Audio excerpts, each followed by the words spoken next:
Hello, Outdoorsinists. It's the Outdoorsnist again. I'm back in the Y woods today, desperately searching for some morel mushrooms, and I can't seem to find any. It's been very dry. I have found a couple other mushrooms. I'm not sure what they were, but not morels at any rate. But I decided to turn this camera on because I found this guy. This is a dryad saddle. Seeing a few of them around. And they're called dryad saddles. They're also called pheasant backs because the colors supposedly looks like the feathers of a pheasant. This one's a little old, but I think if we harvest him, we can add him to some others I picked earlier in the week, and can make some soup stock out of him. So let's just take my mushroom knife here. Place it right at the bottom. There. Now, I did not bring my foraging basket in here, so I'll have to just tuck that into my satchel. But I still got my eye out for morels. This is the kind of place you'd see them if you were going to see them.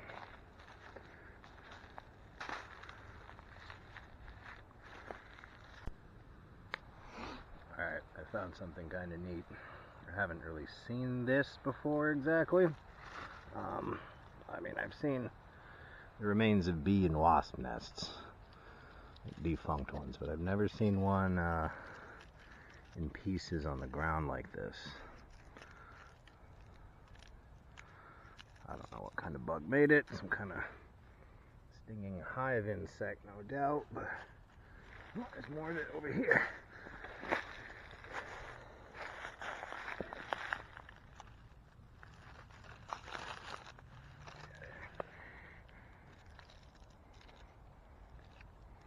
Yeah, old and dry and moldy. I always thought these would make pretty good tinder for like a fire.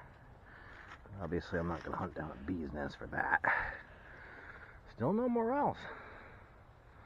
Starting to think maybe they've abandoned me this year. Could be. Anyway, I think I'm going to filch this this old nest and just kind of keep it on hand as like tinder for the next time I'm out camping or something. I did that with a handful of birch bark the last time, and it worked out pretty well. Saved me from having to strip it myself. So anyway, I will commandeer this from the bees. I don't think they're using it anymore. And then we'll keep looking for morels.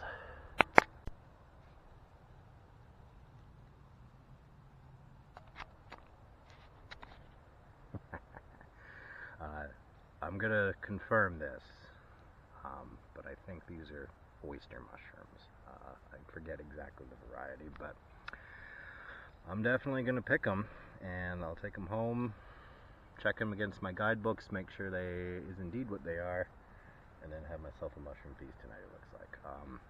So this is a good deal. This is a lot earlier than I expected to see any kind of oyster, which is why I'm a little hesitant to say those are definitely oysters. But boy, they sure look like it. I don't know what happened to them. It doesn't look like anybody was picking them. Looks like somebody, something damaged it there. But if you don't know much about mushrooms, the mushroom is actually the fruiting body of a fungus. And something is moving around over there. Birds. It was birds.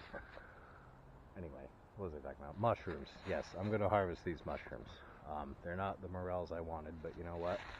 I'm not going to complain. So, anyway, this is how we do it.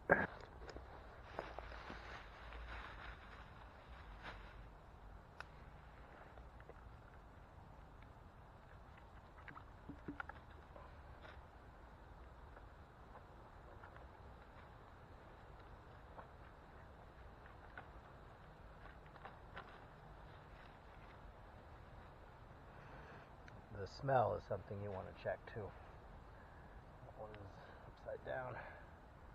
You know what? I think that's good. I'll leave the rest of these for the bugs and slugs.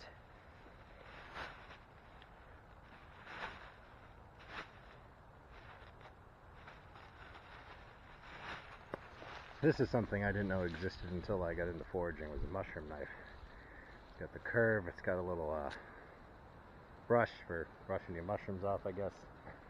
You can harvest them by hand, but there's a lot less cleaning work to do if you use the knife. Also, someone got me the knife as a gift, and what else am I going to use it for? So, one of those tools in search of a job, maybe. I don't know. I'm just going to look around here for maybe anything else. I don't see anything. So, oh, down there. Yeah. Alright, let's go.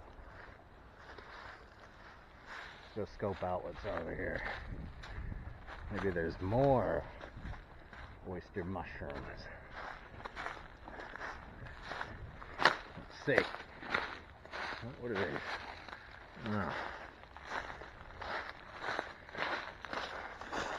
Oh. These are not oyster mushrooms. I don't know what they are, but I know they're not oysters. So. Anyway, let's keep looking. I'm not going to spend too much more time in here just because I got somewhere else to be tonight. But let's see what else the Woods has for us on our way out. Anyway, it's a lot later than I thought, so I'm going to leave now. I wanted to tell a story about my mushroom knife that I just showed you. It's not much of a story. It's another tale of me dropping my tools and forgetting I dropped it and having to go back and find it. So I'm in my my big spot, I call it, the place I like to go foraging and camping and deer hunting around here. It's a little bit of a chore to get there. It's not like the Woods do. It's just like maybe a 5-minute walk, something like that. So anyway, I'm in there, and I use the knife to cut a nice hen of the woods, like a big one, right? Like a good-sized hen. I don't know if you've ever seen one. Hopefully I'll find another one this year and film it, but they're a pretty good chunk of mushroom. So I cut it, put it in my whatever I brought to carry it away with, and then went home. And I realized something. I'd left that damn knife up in the woods. So I was like, oh crap. So anyway, my poor knife spent a night in the wilderness by itself. And I'm going to stop and show you this. The ground is covered in this fuzz. Someone on a Facebook page I was on found a bunch of it, and they thought it was like a coyote with mange or something like that. Which obviously that's one hell of a case of mange if that is what that is. But I suspect that's some kind of plant dispersal. At any rate, I couldn't stand to be without my mushroom knife, so I bolted back into that woods the next day, headed straight towards where I thought I left it. And luckily, it was sitting right there. And I was reunited with my mushroom knife. Isn't that an entertaining tale? I'm just desperate now to find a Morel and walk out of here. Knowing my luck, I will stumble on like 50 of them. And I'll be caught here all night picking the damn thing. But it's not looking like that's going to happen. But between the dryad saddle or the pheasant back or whatever you want to call it, if I really wanted to get into this, I should probably learn their now Latin names. Anyway, between that and the oysters, I think we had a pretty good haul. And now we're playing a game called how the hell to get out of the Woods. Like I said in my last video about said Woods, is these trails kind of go everywhere. They're not like marked or anything. Very loosey-goosey here, which I actually like. And I hope they keep it this way. They're doing, like I said, a management plan for the place. And the consensus of everybody at one of the public meetings was just keep the Y woods. The Y woods. Yeah, don't mess around with it. That looks like it was some kind of monument. Which is fitting because we borders the cemetery. It looks like we've come to the exit. Alright, I think I'm definitely going to invest in like maybe a selfie stick or something.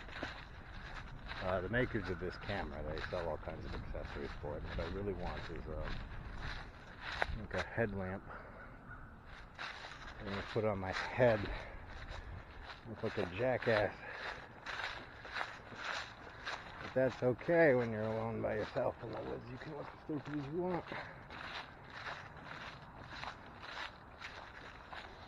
Alright, we've officially reached the exit. Alright, with that, fellow outdoorsinists, I think we are going to call it a video. So, just like that, there are our Morels. Our first two of 2023. I find them on the side of the road on Route 7. Always where you'd least expect them. Anyway, I'm going to pick these and I'm going to keep my eye out for more and hopefully not spend another hour just walking up the side of the road looking for them. Like I said, I did tell somebody I'd be somewhere in a couple minutes, so yeah, I had a feel that's really cool. Anyway, here we go. I'll just take them out in my hand. I don't need the knife. Like I said, if you use a knife, you won't get the dirt. Alright, apparently the phrase, that's the video, is what makes the Morels come out. So, that's the